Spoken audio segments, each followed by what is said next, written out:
The Israelites had just witnessed a miracle. It was a moment that would be etched into their collective memory for generations to come. The air was thick with awe and reverence as they stood, eyes wide, hearts pounding, unable to fully grasp the magnitude of what had just transpired. Jericho, a city with towering walls, had fallen to them. These walls, once thought to be impenetrable, now lay in ruins, a testament to the power that had brought them down. The city, known for its strength and fortifications, had been conquered not by conventional warfare, but by an act of divine intervention. Not through their own might, but by the power of God. The Israelites knew that their victory was not a result of their own strength or strategy. It was a humbling realization that their success was due to a higher power, one that had chosen to act on their behalf. The Lord had instructed them to march around the city, blowing trumpets and carrying the Ark of the Covenant. This was no ordinary military tactic. It was a divine command, a ritual that required faith and obedience. For 6 days they circled the city in silence, save for the sound of the trumpets, a haunting melody that echoed through the streets of Jericho. On the 7th day the walls crumbled, delivering Jericho into their hands. The ground shook, and the mighty walls that had stood for centuries collapsed in a heap of rubble. The Israelites watched in amazement as the seemingly impossible became reality. Their faith had been rewarded in the most spectacular way. It was a stunning victory, a testament to God's faithfulness and power. The people rejoiced, their hearts filled with gratitude and awe. They celebrated not just the fall of Jericho, but the undeniable proof that their God was with them, guiding and protecting them. The Israelites were filled with confidence and anticipation for the battles ahead. This victory had bolstered their spirits and strengthened their resolve. They were ready to face whatever challenges lay ahead, secure in the knowledge that they were not alone.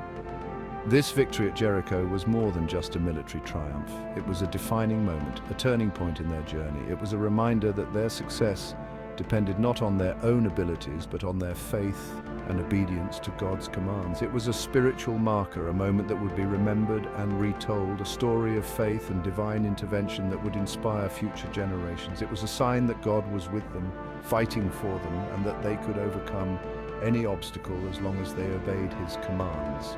It was a sign that God was with them, fighting for them, and that they could overcome any obstacle as long as they obeyed His commands. This realization filled them with a sense of purpose and determination. They knew that their journey was far from over, but they were ready to face whatever lay ahead with faith and courage.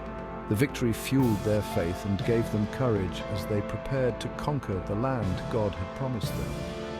They encouraged one another, sharing stories of the miraculous events they had witnessed and strategizing for the battles to come. Their unity and shared faith made them a formidable force.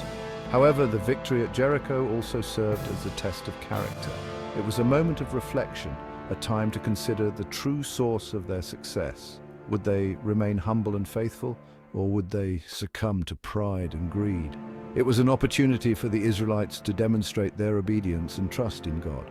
Their actions in the aftermath of the victory would reveal the true state of their hearts. Would they continue to follow God's commands, or would they be led astray by their own desires? Would they remain faithful and humble, remembering that the victory was His, not theirs?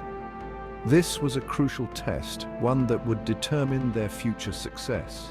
The Israelites needed to remember that their strength came from their faith and obedience, not from their own abilities. Or would pride and greed creep into their hearts, leading them astray from the path God had set before them? The temptation was real, and the consequences of giving in could be devastating. They needed to stay vigilant and true to their faith. The aftermath of Jericho would reveal the true state of their hearts and the choices they would make. It was a time of introspection and decision-making. The Israelites had to choose whether to continue on the path of faith and obedience, or to let their victory lead them into complacency and disobedience. It would determine whether they walked in blessing or stumbled under the weight of disobedience. The stakes were high, and the consequences of their choices would be felt for generations. Their future depended on their ability to remain faithful and obedient to God's commands. The fate of the Israelites hung in the balance, a stark reminder that victory does not guarantee future success. Each victory was a step forward, but it also brought new challenges and tests of faith. They needed to stay true to their beliefs and continue to trust in God's guidance. Faithfulness and obedience are the true measures of victory in the eyes of God. The Israelites' journey was far from over, but as long as they remained faithful and obedient, they could be confident in their success. Their story is a powerful reminder that true victory comes from faith and trust in a higher power. After the fall of Jericho, the Israelites set their sights on Ai, a seemingly insignificant city to the west. The victory at Jericho had filled them with confidence, and they believed that no city could stand against them. Compared to the mighty Jericho, Ai seemed like an easy target. The walls of Jericho had crumbled before them, and Ai, with its smaller size and fewer defenses, appeared to be a much simpler conquest. Joshua, the leader of the Israelites, sent spies to scout out the land and assess the strength of Ai's defenses. He wanted to ensure that they were fully prepared for the battle ahead. The spies returned with a confident report. They assured Joshua that Ai was weak and could be taken with minimal effort. "We don't need all our men. Just a small force will suffice. Send 2,000 or 3,000 and they'll easily capture Ai. It's a small city. There's no need to mobilize the entire army for such a minor target." Confident in the spies' report, Joshua assembled a small contingent of about 3,000 soldiers. He believed that this would be more than enough to secure a swift victory. They marched towards Ai, anticipating another swift victory. The soldiers were in high spirits, buoyed by their recent success at Jericho. Little did they know a hidden sin within their ranks would have devastating consequences. One man's disobedience had brought a curse upon the entire camp. Their recent triumph had bred a sense of invincibility, and they had underestimated both the enemy and the importance of complete obedience to God's commands. They believed that their own strength and strategy would be enough to secure victory. The stage was set for a stark lesson. The Israelites were about to face a harsh reality check. The Israelites were about to learn that even a small act of disobedience can have far-reaching and disastrous consequences. Their overconfidence and lack of humility would lead to a painful defeat. Their confidence in their own strength rather than in God's power would prove to be their downfall. They had forgotten that their victories were not due to their own might, but because of their faith and obedience to God. The coming battle at Ai would be a painful reminder that victory is not guaranteed by past successes, but by unwavering obedience to God. The Israelites would soon realize that true strength comes from humility and faith, not from arrogance and self-reliance. The Israelites, expecting an easy victory, charged towards Ai, but to their shock and dismay, they were met with fierce resistance. The men of Ai fought back with unexpected strength, driving the Israelites back in disarray. The Israelites, who had easily conquered Jericho, were soundly defeated by the inhabitants of Little Ai. 36 Israelite soldiers lay dead on the battlefield. The defeat sent shockwaves through the Israelite camp. Fear and confusion gripped their hearts. How could they, the chosen people of God who had just witnessed the miraculous fall of Jericho, be defeated by such a small and seemingly insignificant enemy? Their confidence shattered. They questioned God's presence and their ability to conquer the land.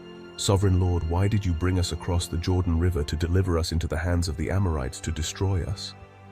If only we had been content to stay on the other side." Joshua, filled with despair, tore his clothes and fell face down before the Ark of the Covenant. His words reflected the anguish and bewilderment of the entire nation. They had tasted victory only to be dealt a crushing blow.